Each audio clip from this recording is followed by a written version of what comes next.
ഉറക്കമില്ലായ്മയും ഉറക്കക്കുറവും പലരും നേരിടുന്ന ഒരു പ്രശ്നമാണ്. ഈ ഉറക്കമില്ലായ്മ മൂലം നമുക്ക് പല പല ആരോഗ്യ പ്രശ്നങ്ങളും നമുക്ക് വരുവാനുള്ള ചാൻസസ് ഉണ്ട്. നന്നായിട്ട് ഉറങ്ങുവാനായിട്ടുള്ള ചില എഫക്റ്റീവ് ആയിട്ടുള്ള ടിപ്സിനെ കുറിച്ചാണ് ഇന്ന് ഞാൻ നിങ്ങളുടെ അടുത്ത് സംസാരിക്കുവാൻ പോകുന്നത്.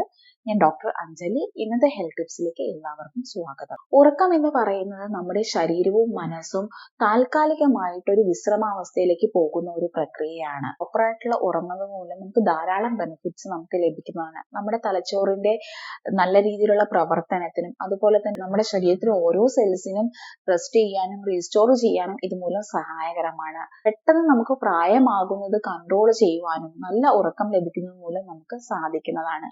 നമ്മുടെ ശരീരത്തിൽ ഉണ്ടാകുന്ന പല ഇൻഫ്ലമേഷൻസും ഹീൽ ചെയ്യുന്നത് നമ്മൾ ഉറങ്ങുന്ന സമയത്താണ്. നമുക്ക് ഉണ്ടാവുന്ന പല സ്ട്രെസ്സുകളും നമുക്ക് പ്രോപ്പർ ആയിട്ടുള്ള ഉറക്കത്തിലൂടെ നമുക്ക് കുറയ്ക്കുവാൻ സാധിക്കുന്നതാണ്. അതുകൊണ്ട് തന്നെ ഉറങ്ങുക എന്നുള്ളത് വളരെ ഇമ്പോർട്ടന്റ് ആയിട്ടുള്ള ഒരു കാര്യമാണ്. ഓരോ പ്രായത്തിലും നമ്മൾ ഉറങ്ങേണ്ട സമയം എന്ന് പറയുന്നത് വ്യത്യസ്തമാണ്. ജനിച്ച കുട്ടികൾ മിനിമം നമ്മളൊരു 16 to 18 hours എങ്കിലും മിനിമം ഉറങ്ങേണ്ടതാണ്. കുറച്ചുകൂടെ മുതിർന്ന കുട്ടികളാണെങ്കിൽ 13 to 15 hours എങ്കിലും നമ്മൾ ഉറങ്ങേണ്ടതാണ്. ടീനേജേഴ്സിലേക്ക് വരുമ്പോൾ നമ്മളത് 8 to 9 hours ആണ്. അതുപോലെ തന്നെ കുറച്ചുകൂടി പ്രായമുള്ളവരാണെങ്കിൽ മിനിമം നമ്മളൊരു 6 to 8 hours എങ്കിലും നമ്മൾ ഉറങ്ങേണ്ടതാണ്. ഉറക്കമില്ലായ്മ മൂലം പല പല ആരോഗ്യ പ്രശ്നങ്ങളും നമുക്ക് ഫ്യൂച്ചറിൽ വരുവാനുള്ള ചാൻസസ് ഉണ്ട്. ഹൃദയ സംബന്ധമായിട്ടുള്ള രോഗങ്ങളും ഡയബറ്റീസ് പോലത്തെയുള്ള അസുഖങ്ങളും ബിപിയുടെ ഇഷ്യൂസും പല സ്ട്രോക്ക് പോലത്തെ അസുഖങ്ങളും ഈ ഉറക്കമില്ലായ്മ മൂലം വരുന്നതായി പല പഠനങ്ങളിലും പറഞ്ഞിട്ടുണ്ട്. അതുപോലെ തന്നെ പല മാനസിക പ്രശ്നങ്ങളും ഡിപ്രഷൻ പോലെയുള്ള കണ്ടീഷനും ഈ ഉറക്കക്കുറവ് മൂലവും നമുക്ക് അനുഭവപ്പെടാറുണ്ട്. ചില ക്യാൻസർ ഒക്കെ നമ്മൾ ഈ ഉറക്കമില്ലായ്മ മൂലം വരാറുണ്ടെന്നും ചില പഠനങ്ങളിൽ പറയാറുണ്ട്. പ്രോപ്പറായിട്ട് നല്ല രീതിയിൽ ഉറങ്ങുക എന്നുള്ളത് വളരെയധികം അത്യാവശ്യമായിട്ടുള്ള ഒന്നാണ്.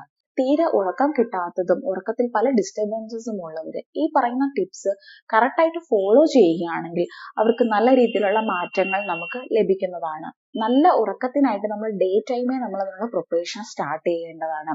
ഒരു മിനിമം ഒരു 30 to 40 മിനിറ്റ് നമ്മൾ ഒരു എക്സസൈസ് ചെയ്യുകയും അതുപോലെ തന്നെ അല്ലെങ്കിൽ ഒരു വാക്കിംഗ് പോകുകയും ചെയ്യുന്നത് നമുക്ക് നല്ല ഉറക്കത്തിന് വളരെയധികം എഫക്റ്റീവ് ആണ്. ഉറങ്ങുന്നതിന് ഒരു 2-3 മണിക്കൂർ മുന്നേ എങ്കിലും നമ്മൾ ഭക്ഷണം കഴിക്കേണ്ടതാണ്. വൈകുന്നേരങ്ങളിൽ നമുക്ക് ഒരു 8 മണിക്ക് മുന്നേ ഭക്ഷണം കഴിക്കുവാൻ പറ്റുമെങ്കിൽ അത്രയേറെ നല്ലത്. ഇത് നമ്മുടെ പ്രോപ്പർ ആയിട്ടുള്ള ഡൈജഷന് വളരെയധികം ഹെൽപ്ഫുൾ ആണ്. വളരെ ലേറ്റ് ആയിട്ട് ഭക്ഷണം കഴിച്ച് അപ്പോൾ തന്നെ കിടക്കുകയാണെങ്കിൽ നമുക്ക് പല ഗ്യാസ്ട്രിക് സംബന്ധമായിട്ടുള്ള പ്രോബ്ലംസ് വരും.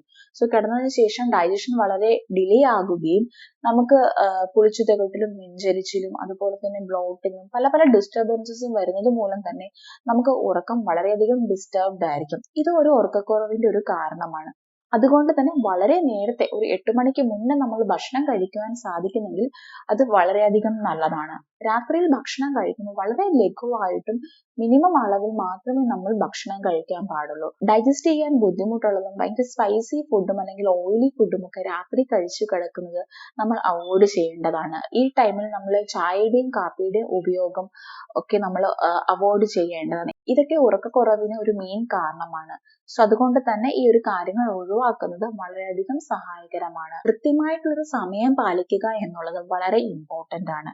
ഡെയിലി ആ ഒരു സമയത്ത് തന്നെ കിടക്കുവാൻ നമ്മൾ പ്രത്യേകം ശ്രദ്ധിക്കേണ്ടതാണ്. രാത്രിയിൽ ഉറങ്ങുന്ന സമയത്ത് നമ്മൾ ടിവിയുടെയും മൊബൈലിന്റെയും യൂസേജ് നമ്മൾ മാക്സിമം നമ്മൾ സ്റ്റോപ്പ് ചെയ്യേണ്ടതാണ്. ഒരു മിനിമം ഒരു 1 hour മുന്നേ നമ്മളത് സ്റ്റോപ്പ് ചെയ്യേണ്ടതാണ്. സോ ഇതിന്റെ ലൈറ്റ് മൂലം നമുക്ക് ഉറങ്ങുവാൻ ആവശ്യമായിട്ടുള്ള മെലാറ്റോണിൻ എന്നൊരു എൻസൈംസ് ഉണ്ട്. സോ ഇതിന്റെ പ്രൊഡക്ഷനിൽ വേരിയേഷൻസ് വരികയും നമുക്ക് ഉറക്കക്കുറവ് അനുഭവപ്പെടാനും ഇതൊരു കാരണമാകുന്നുണ്ട്. അതുകൊണ്ട് തന്നെ രാത്രി ഉറങ്ങുന്ന സമയങ്ങളിൽ ഫോണും ടിവിയും യൂസ് ചെയ്യുന്നത് നമ്മൾ മാക്സിമം നമ്മൾ ഒഴിവാക്കേണ്ടതാണ്.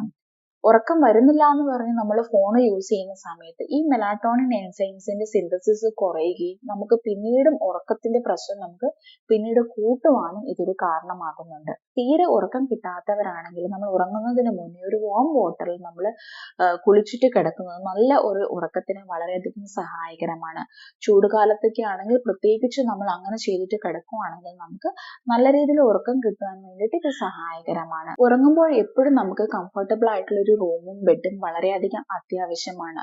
എപ്പോഴും നമ്മൾ ഉറങ്ങുമ്പോൾ ലൈറ്റ് ഒക്കെ ഓഫ് ചെയ്തിട്ട് നല്ല ഡാർക്ക് റൂമിൽ ഉറങ്ങാൻ പ്രത്യേകം ശ്രദ്ധിക്കേണ്ടതാണ്. നല്ല ഉറക്കത്തിനായിട്ട് നമ്മൾ കിടക്കുന്നതിന് മുന്നേ നമ്മൾ ഫസ്റ്റ് ഒരു 15 മിനിറ്റ് നമുക്ക് ഇഷ്ടമുള്ള എന്തെങ്കിലും പാട്ടോ അല്ലെങ്കിൽ എന്തെങ്കിലും ഇഷ്ടമുള്ള എന്തെങ്കിലും കോമഡിയോ ഒക്കെ നമുക്ക് ജസ്റ്റ് കുറച്ചു നേരം നമുക്ക് കേട്ടിട്ട് നമുക്ക് കിടക്കാവുന്നതാണ്. അതിനുശേഷം നമുക്ക് ജസ്റ്റ് നമുക്കൊരു ബ്രീത്തിങ് എക്സസൈസ് നമുക്ക് ചെയ്യാവുന്നതാണ്. ഇങ്ങനെ ബ്രീത്തിങ് എക്സസൈസ് ചെയ്യുന്ന സമയത്ത് നമ്മുടെ ശരീരത്തിലെ മസിൽസ് നല്ല ടൈറ്റ് ആയിട്ട് വെക്കാൻ നമ്മൾ പ്രത്യേകം ശ്രദ്ധിക്കേണ്ടതാണ്. നമ്മുടെ ശരീരത്തിലെ മസിൽസ് നല്ല രീതിയിൽ ടൈറ്റ് ആയി വെച്ചതിന് ശേഷം നമ്മൾ പതുക്കെ ശ്വാസം ഉള്ളിലേക്ക് എടുക്കുകയും കുറച്ചു നേരം ഹോൾഡ് ചെയ്ത് വെക്കുകയും പതുക്കെ ശ്വാസം വിടുകയും ചെയ്യുന്ന സമയത്ത് നമുക്ക് മൈൻഡ് നല്ല രീതിയിൽ റിലാക്സ് ചെയ്യുകയും നമുക്ക് പ്രോപ്പർ ആയിട്ടുള്ള ഉറക്കത്തിന് നമുക്ക് വളരെയധികം സഹായകരമാണ്. ഇത് ഡെയിലി പ്രാക്ടീസ് ചെയ്യുന്നത് മൂലം നമുക്കൊരു മനസ്സിനെ നമുക്ക് കുറച്ച് കാമാക്കുകയും പ്രോപ്പർ ആയിട്ടുള്ള ഉറക്കം ലഭിക്കുകയും ചെയ്യുമെന്ന് പല പഠനങ്ങളിലും പറഞ്ഞിട്ടുണ്ട്. ഈ പറഞ്ഞ എല്ലാ ടിപ്സും നമ്മൾ ഫോളോ ചെയ്യുകയാണെങ്കിൽ തന്നെ നമ്മൾ ഉറക്കത്തിന് വേണ്ടിയിട്ട് മെഡിസിൻസ് കഴിക്കുന്നവരാണെങ്കിലും നമുക്ക് നല്ല രീതിയിൽ ഉറങ്ങുവാൻ നമുക്ക് സഹായകരമാണ്. ഇതിൽ ഒന്നോ രണ്ടോ കാര്യം മാത്രം ഫോളോ ചെയ്തുകൊണ്ട് നമുക്ക് പ്രോപ്പർ ആയിട്ട് ഉറക്കം വരണമെന്നില്ല. ഇതിൽ പറഞ്ഞ എല്ലാ കാര്യങ്ങളും നമ്മൾ കറക്റ്റ് ആയിട്ട് ഫോളോ ചെയ്യുകയാണെങ്കിൽ നമുക്ക് നല്ല രീതിയിൽ പെട്ടെന്ന് നമുക്ക് ഉറങ്ങുവാൻ സാധിക്കുന്നതാണ്. പല ആരോഗ്യ പ്രശ്നങ്ങളും നമുക്ക് ഇതുമൂലം നമുക്ക് അവോയ്ഡ് ചെയ്യാവുന്നതാണ്. സോ ഈ ഒരു ചെറിയ ഹെൽത്ത് ടിപ്പ് എല്ലാവർക്കും ഇഷ്ടമായെന്ന് വിചാരിക്കുന്നു. മറ്റൊരു ഹെൽത്ത് ടോപ്പിക്കുമായിട്ട് വീണ്ടും കാണാം.